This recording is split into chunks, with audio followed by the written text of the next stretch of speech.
prosím. Je tu notářka. Ukažte se mi. Omlouvám se, je velmi výstřední. Já ji chci. Ne.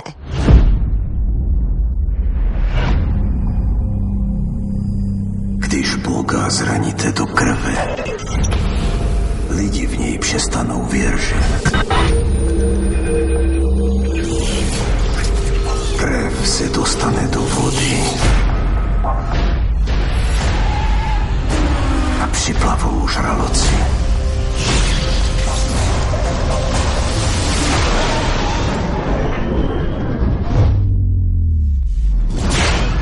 Mně stačí jen sedět a čekat, až vás svět sežere.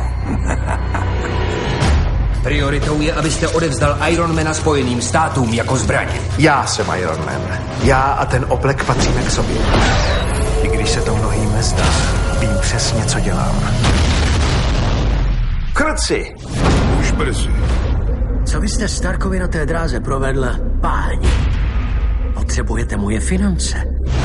Chci poslat Ironmana do Starého železa. Celá ta hra na osamělýho pistolníka je zbytečná.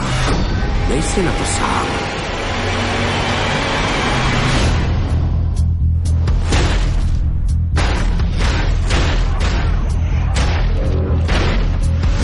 Jsi připravený?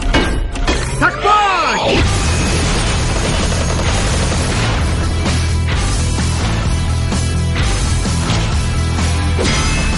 Pan Stark je ukázkovým příkladem narcisismu. To sedí.